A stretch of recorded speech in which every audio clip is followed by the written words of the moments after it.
And oftentimes this is where that divide where people don't feel satisfied in the marriage, where if she always has to go along with what you say, or if he always has to go along with what she says, then eventually that individual may not feel satisfied in the marriage because doggone it, I am working way too hard to please you and I'm not getting anything back in return. That's good.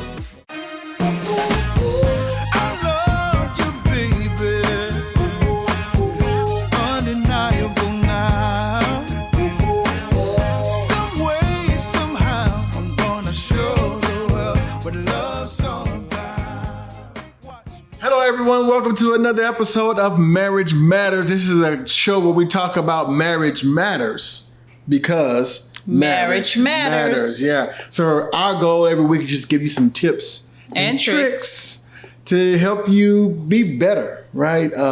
We by no means claim to be marriage experts or relationship experts, but over the 20 years we've been married, 23 years together, we've learned some things, and we want to just share with you, so maybe you can avoid some of the pitfalls we've had, and just grow from some of the victories we've had. What do you think about all that? Yes, I like growing from victory. That's great. I like it. Yeah. So anyway, we're gonna just jump right into the topic. Oh, if you're watching for the very first time, my name is Glenn Coleman, and I'm joined as always by my beautiful wife. Hi guys, I'm Tynia Coleman. Yeah. So now the people know who we are. Mm-hmm.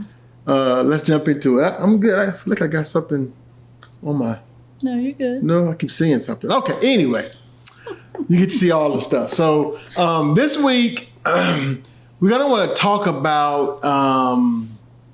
I don't know what we're going to call this, but we made a post a while back that got a lot of engagement. Mm-hmm. And the post simply said the goal of marriage is not to think alike. Thank you for pulling it up on this. The goal of marriage is not to think alike, but to think together. Yep. The goal of marriage is not to think alike, but to think together.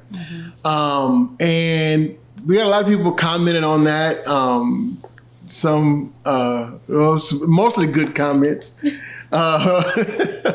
But we wanted to kind of talk about that and just talk about maybe how over the years we've learned that lesson. How, it's not always about getting you to think just like me, or we should be all on the quote unquote same page, but we should be thinking together. So kind of what are your thoughts on that? You said that about that we shouldn't be on the same page necessarily.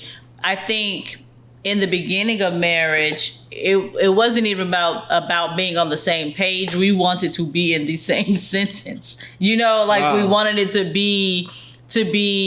to completely agree on everything, and for our perspectives to merge. And I think over the years we've matured and we've learned that it's okay to have different perspectives. Yeah.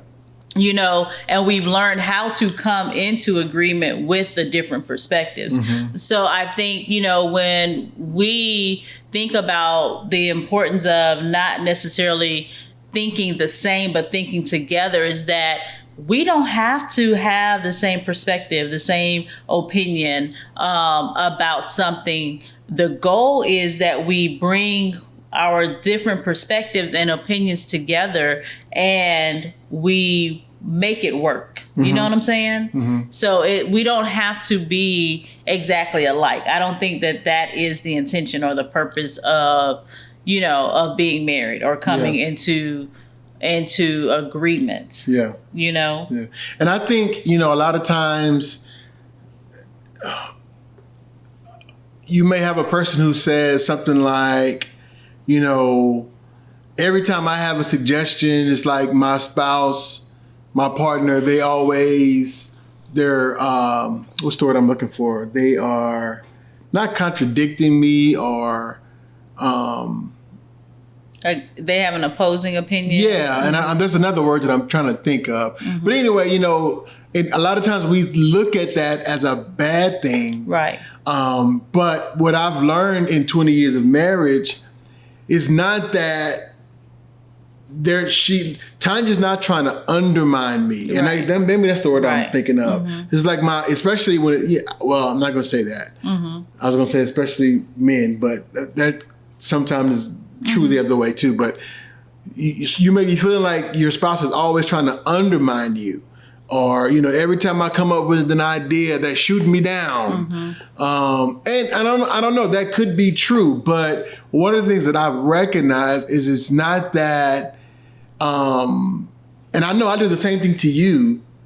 When sometimes you may have this great idea, and I'll say something like, "Well, have you thought about this?" And it's like, it's just almost playing devil's advocate. Right. It's just making sure that we have all of we looked at all the sides. The sides of it, because sometimes, especially, if you got an idea, starting a business, whatever, a lot of times we may be operating or making a decision, period. A lot of times I think we're operating off of the thrill of the decision, or the thrill of the possibility, or the opportunity, the potential of the opportunity. And we don't think it all the way through sometimes. And I think that that's one of the beautiful things of marriage, is having that person to help you see the blind spots, to help you think through the things all the way through. Does that make sense? It does. When you first started talking and you were saying that sometimes when one spouse has an opinion about something, and they feel like they have an idea, and they feel like their spouse is always putting down their idea, or they don't want to go with the flow. It just made me, or go with what this person may have suggested, or with the idea. It just really made me think about, that sometimes a person, male or female, may feel challenged if their spouse, rather they completely disagree with the idea or the perspective, or they are just doing what you said. They're asking clarifying questions. They want to help them kind of think it all the way through.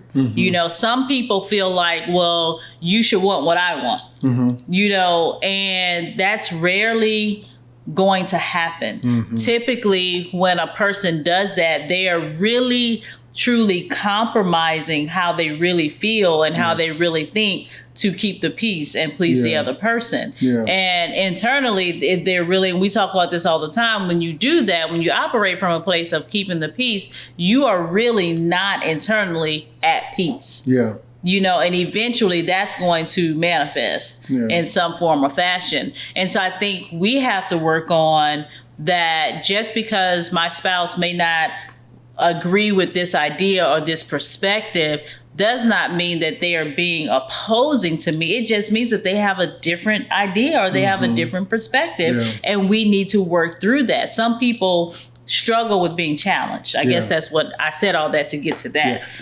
And I will say this, for me, Glenn, I'm not talking about anybody else.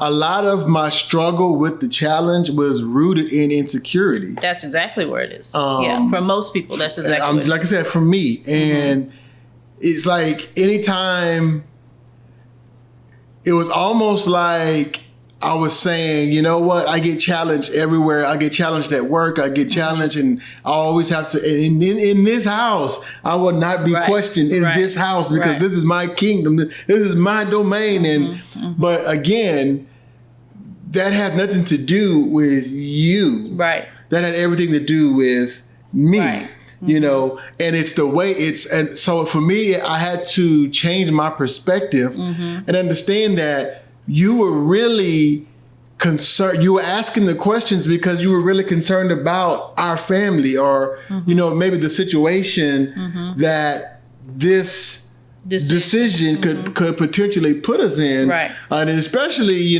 we've talked about it before, we've been through some hard times. And so it's actually, you may see it, and you may view your spouse, quote unquote, questioning you as disrespectful or not having my back. Right. You never have my back. You never support me. You're never on my side. These are the things all that those things. say. Yeah. But it's quite the opposite. This is me having your back. Right. This is me looking out for you. Right.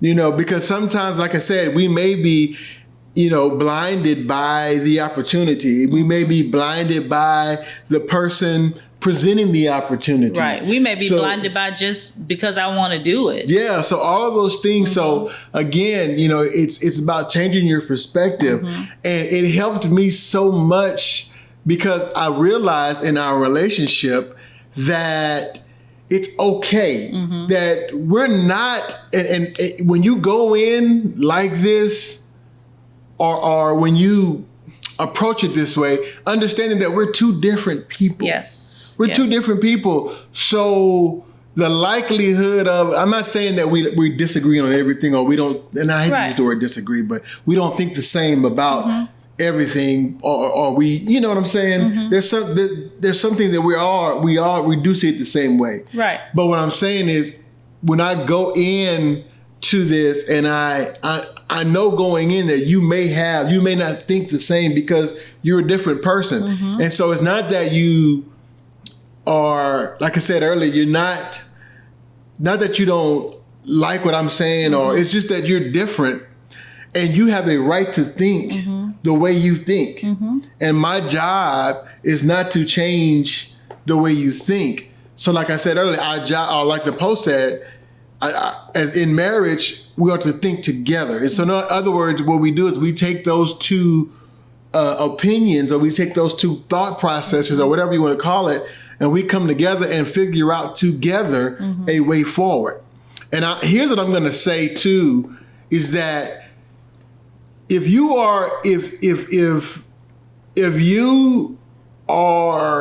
have a problem with disagreement, then you're going to have a tough time navigating through marriage, especially if you and your spouse are really pursuing your dreams or engaging in life. Right. And really trying to build something together. Yeah. And I can tell you, like, when it comes to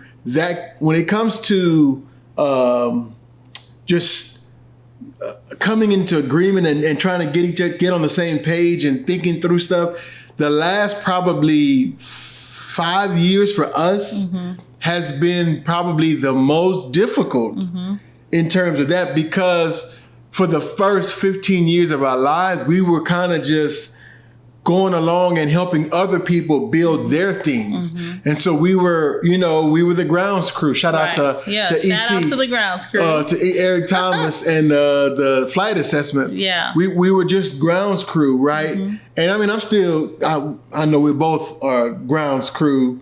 I think we're evolving. Grounds crew, traffic control. Yeah.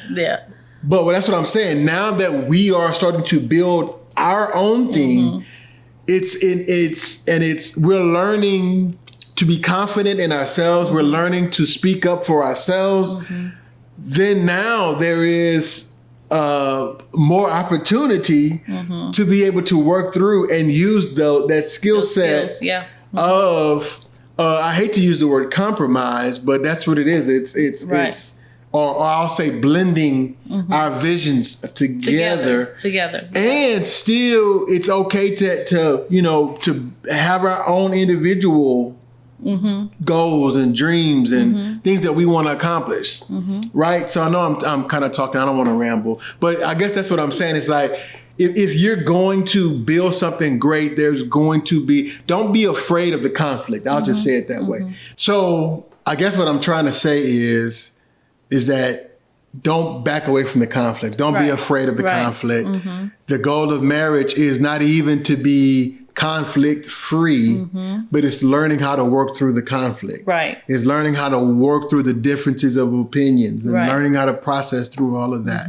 And that's what the two becoming one is all about. There you go. Because again, I always say, a lot of times in marriage, we spend so much time we trying to be on the one, we forget there is two. There is two. So that's what this process is all about. Yeah, I think, and you hit the nail on the head, that's what the process of two becoming one is all about. And, I would like to say something to, and I can't speak for all women, but from conversations that I have with wives, conversations that I've had with husbands,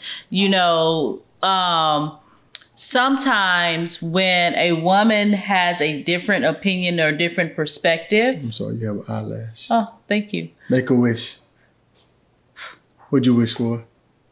I can't tell you. Okay. Then the husband feels like she's not being supportive or she's not being submissive, right?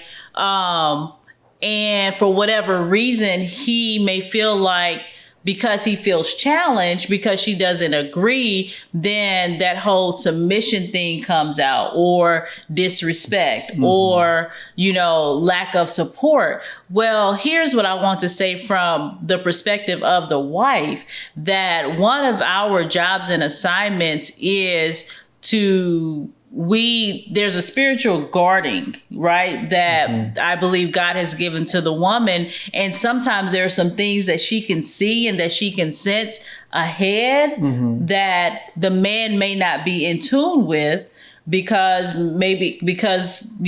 know you're going to go there in a moment, but because of sometimes that operating in that tunnel vision and what the goal is, that he may not see it from her perspective. And it's not that she's being disrespectful or that she's not being submissive. Like, she's really looking out for you and she's really looking out for the family, and so I don't want to get into all that. I'm going to stop there. But anyway. Yeah. And again, going back to the goal of marriage is not submission. Right. Somebody might challenge you on that, bro. Well, hey, I'm here for it. Let's talk about it. Because I'm not going to back down from the conflict. Right. But the goal is not that. I don't want a yes person. Sometimes, to be honest, even when you ask me stuff, I'll be like, girl, just stop asking. Just make a decision. Make a decision. And I don't want. Yeah. I have 2 kids. I don't need another one. And see, we were talking earlier before we got started recording the podcast about, we'll do another show on that, about being satisfied or not satisfied. And oftentimes this is where that divide, where people don't feel satisfied in the marriage, where if she always has to go along with what you say, or if he always has to go along with what she says, then eventually that individual may not feel satisfied in the marriage, because doggone it, I am working way too hard to please you and I'm not getting anything back in return. That's good. Yeah. So, that's a whole nother show. But when you think about this, like, we have to stop. We do not have to think exactly alike, and it is okay. God has given us liberty and freedom to make choices on our own. But this is where it's easy if we just go with the flow. It's easy if you don't get pushback on something. That makes it easy for you. But that doesn't make it easy for that other person. Somebody's suffering Someone is suffering in the relationship. Yeah. And that's not peace in the home. Yeah.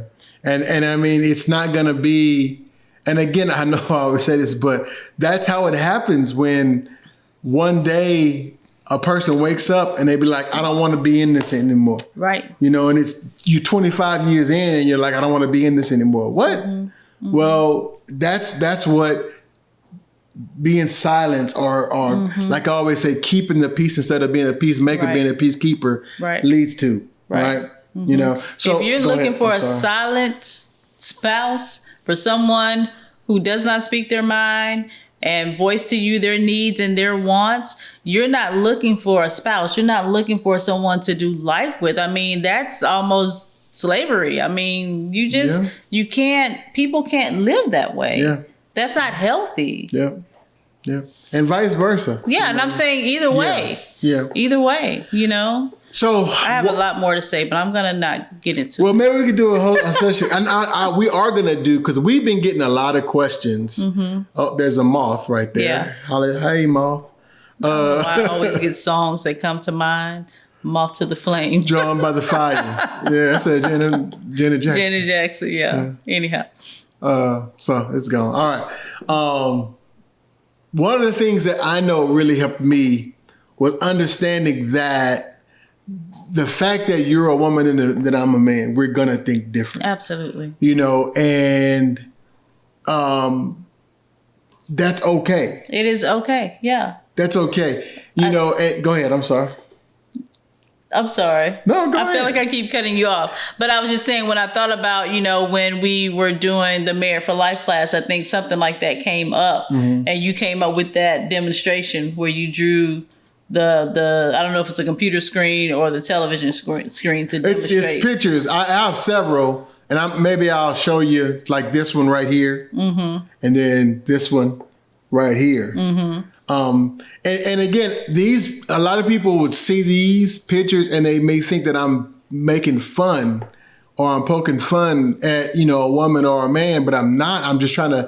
We're trying to show you that we think differently. Right. And when you understand that going in, then it really helps, like, because I now know the way Tynia thinks, it helps me to be able to present her this information in a what? Nothing. What?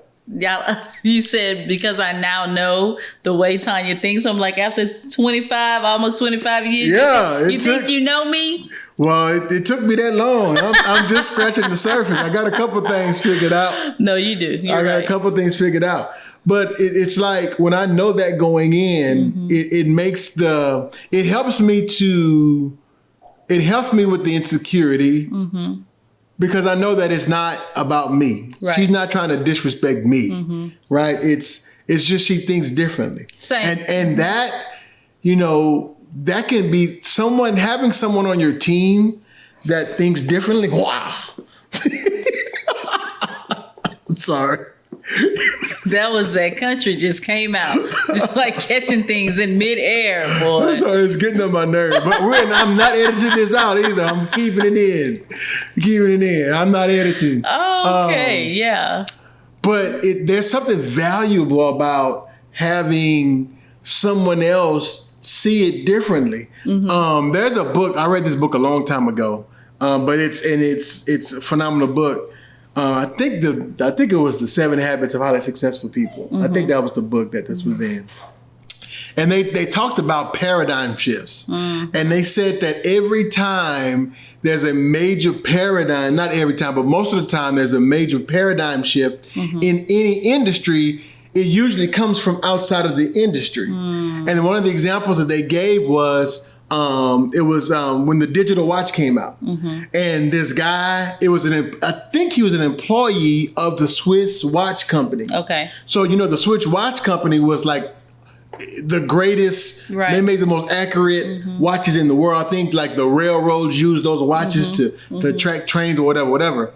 So he comes to the whoever, I can't remember exactly how it went, but he presents this to the company, the Swiss watch company, and they're like, that's not how a watch is made. This is a watch has movements, Swiss movements, and whatever.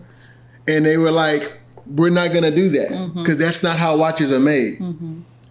So that guy took that idea somewhere else. And as you know now, like, I don't even know, like, younger people probably don't even, I know some young people, I still have trouble reading. Reading a regular clock, right? Because the digital clock, and most people are like, what do you mean a digital clock? They probably don't even understand that that's a fairly new concept. Yep. But it totally revolutionized the way. But because the Swiss watch company wasn't willing to accept someone thinking differently, they missed an opportunity. Right. And how many times do we do the same thing? And I see this Oops, I killed it on your phone. I'm gonna clean it. Look. Yeah, there we go. Praise the Lord, everybody. But how many times we've missed opportunities, and I think that's one of the things. I'm just gonna go ahead and say it. I think that's one of the problems that we have in America, is that when you don't think the same way as I do, then I designate you as an enemy. That's so sad. Right? But we do it in multiple. So it's. I'm just saying in America. Yeah. Period. And we don't welcome. Like I said, if anybody thinks like new ideas, all customs, those things, ways of thinking, and I think that's detrimental for our culture. And it's also detrimental in marriage. Absolutely. If you want to know the truth about it, that's how like stuff like the Holocaust happened, slavery happened, because all these people thinking the same way. And when somebody came and said, "Hey, wait a minute, this is this is the way everybody needs to think like us, look like us, look like that sounds like religion." All that stuff. I won't go there. Oh, I'm sorry. But yeah, it's true though. And we do the same thing in marriage, is that if you don't think like me and, and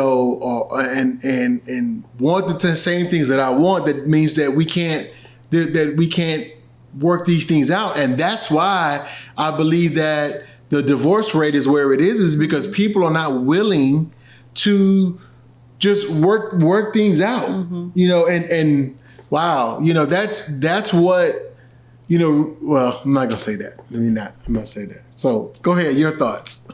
No, I agree with everything you just said. Okay. I stamped it approved. See? So we were watching this video for our staffing with the kitchen table last week by Mark Gungor. And he was just talking about the difference between a man's brain and a woman's brain and how they think. And like I said, again, I don't think the intention here is to poke fun either way. It's just to give you information and make you realize that you guys think differently. Sure. So and like I said, for me going in, it really helped me to be able to work through things with you, to know that it's okay. And I'm trying to think of a great example. But a funny one is, how, one of the things that Mark Gungor was saying, like a man's brain, like we have everything in these neat. And again, this is not, what's the word? It's not true across the board. Right. I mean, there are different variations of this. So, but anyway, he was saying how like most men want things, this is the work box, the home box, the bill box, and we don't like our boxes to touch. And when the work box gets and stuff in the work box get in the bill box, it's like we don't do well with that kind of stuff. But it's like with the woman's brain, it's like everything's connected. It's hard to separate. And it's hard to separate that. And you guys are always going. And you talked about this on the staffing call, but the funniest thing is, like, Tynia and I were having this conversation. And you said it was a couple of hours later. It was it was a couple of days later. Really? It was a couple of days. So we're talking about this thing, and we're kind of talking through it. And I can't remember what it was. I don't remember what it was. It was. I'm not gonna say it was a major conflict, but maybe we had opposing perspectives. And we're a couple of days later. We're in the car, and I'm driving, and she's sitting over there, and she just starts talking, and I'm like. But because I didn't say anything. Because I had been having the conversation in my head already. I didn't say anything. I realized what she was doing, so I just kind of smiled. And she was like, "What?" And she was like, "Oh."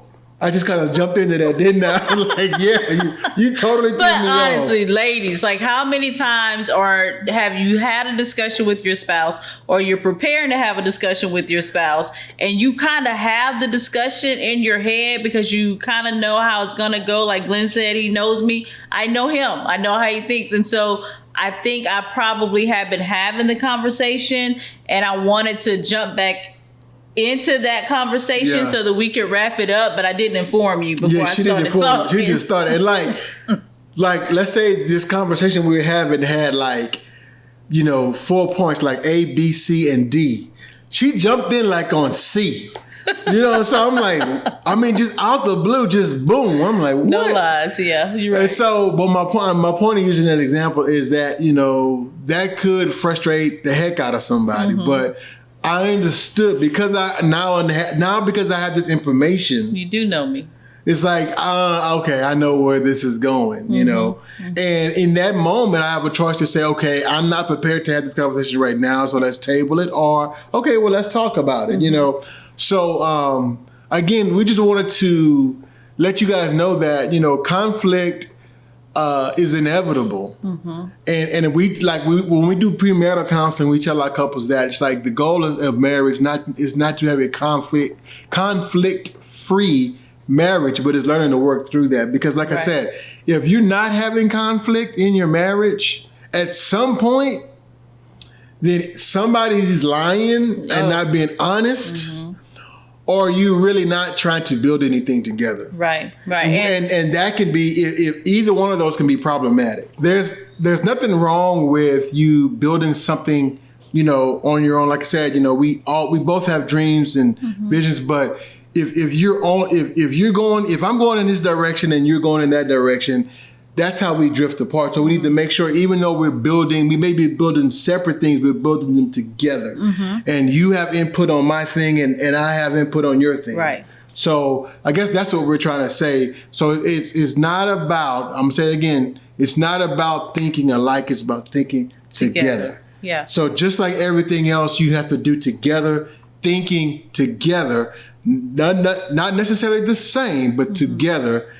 That's how you work through. That's how the two becomes one. Right. And how do you do that? What does that look like? Is that we sit down and we have our, what we call family meetings or, vision meetings, couple meetings. We talk to one another about those dreams and those goals and those visions. And we sit down and we map out a plan, together where no one's isolated and doing something on their own, and then the spouse doesn't have a clue mm-hmm. as to what you have going on in your life. No, this is our life that we're building and we're creating together. Yeah. So just remember that, guys, that we don't have to think the same, but we do need to sit and we need to think together. And I'll just use our favorite old adage mm-hmm. that you have to communicate often, honestly, and openly. I said them backwards, but openly, honestly, and often. Mm-hmm. So just make sure that you're communicating these things. Be honest mm-hmm. with you. And I know that in and of itself can be intimidating. That in and of itself could, you may be thinking it may cause more issues than not. Right. But honestly, marriage, one of the cornerstones of your marriage has to be honesty. Yes. And you have to be honest with each other. And be vulnerable. And you have to be vulnerable and open. So we're going to go ahead and end this. We've been battling our newest family member over here. She's been wanting to be on the podcast, talking about Olive, our new pet dog. So we're going to go ahead and end this before she starts communicating openly and honest with us again. Yeah. So this has been Glenn and Tynia Coleman and Olive reminding you that your marriage matters. We'll see you next week. Bye.